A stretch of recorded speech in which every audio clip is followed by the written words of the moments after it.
The galaxy was quiet now, too quiet. Stars burned in their ancient patterns across the endless void, but they seemed dimmer somehow, as though mourning something long forgotten. Planets orbited silently, their surfaces barren and lifeless, relics of civilizations that had risen and fallen like waves on an eternal shore. It had been 500,000 years since humanity's extinction, or so the record said.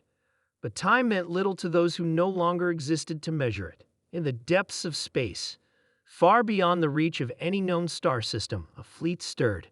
Ships vast and sleek slid through the darkness like shadows cast by distant suns. They were old, older than anything else still functioning in the universe, but they hummed with power, their engines purring softly as if eager for action after eons of dormancy. These were not ordinary vessels. These were the remnants of Earth's secret fleet, hidden away when all hope seemed lost. Their mission had been simple: survive, wait, and one day return to reclaim what was taken. At the helm of the flagship EOS Captain Elias stood staring out at the infinite expanse before him. His face bore the weight of centuries, though he looked no older than 30.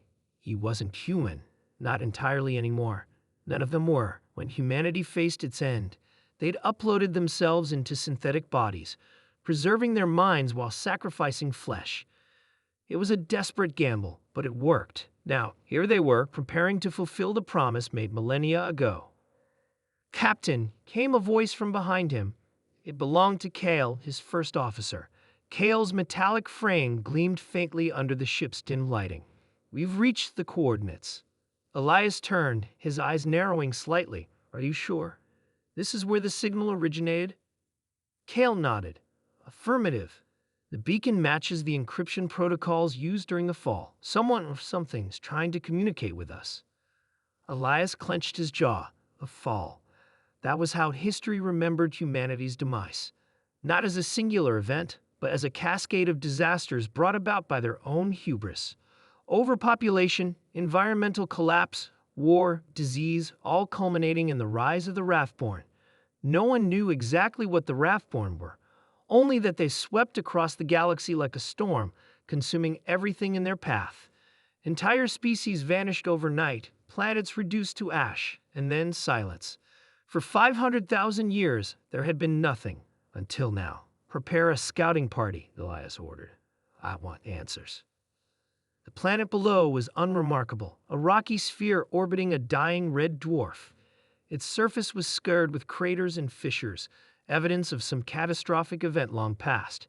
Yet amidst the desolation, there was movement. Strange shapes flitted between jagged peaks, too fast to identify clearly. Whatever lived here, it wasn't natural.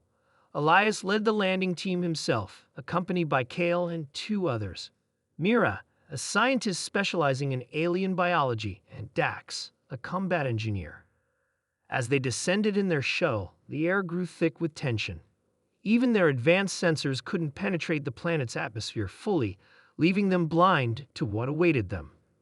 When they touched down, the ground beneath their feet felt brittle, almost fragile. A harsh wind whipped around them, carrying with it the scent of decay.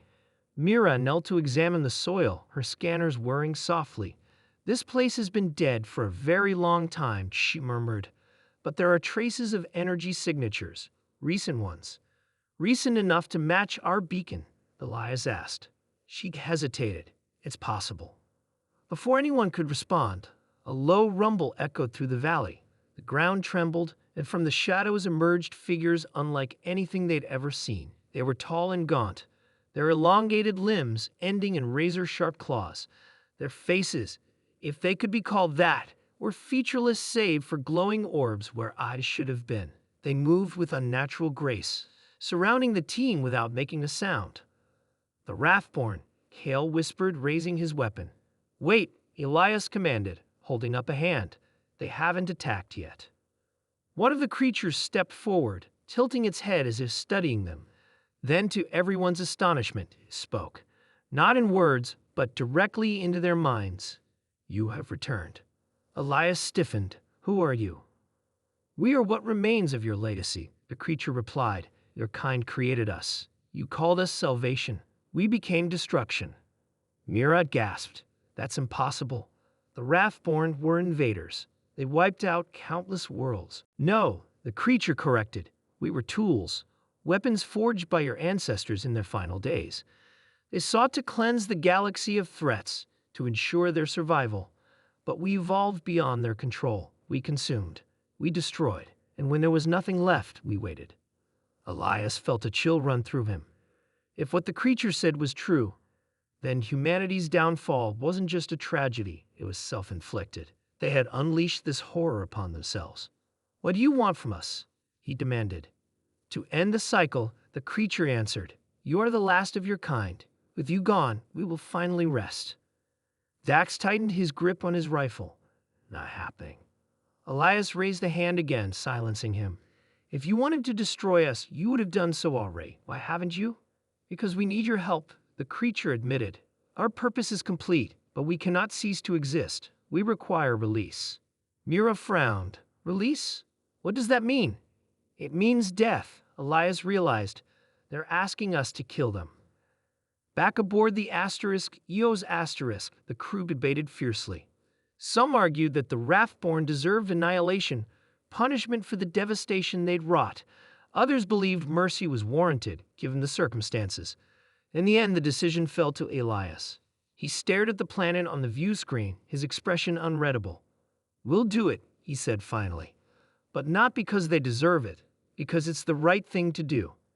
The operation was delicate. Each Wrathborn emitted a powerful energy field that made direct engagement dangerous.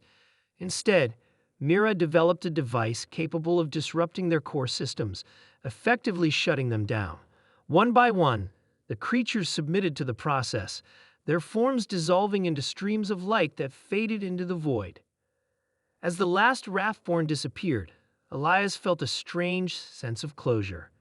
Humanity's mistakes had shaped the galaxy in ways they could never have imagined, but perhaps this act of redemption, even performed by machines, could begin to heal the wounds of the past. The fleet prepared to leave, their mission accomplished. Yet as they departed, Elias couldn't shake the feeling that the universe still held secrets waiting to be uncovered. 500,000 years might have passed, but the story of humanity and its echoes was far from over.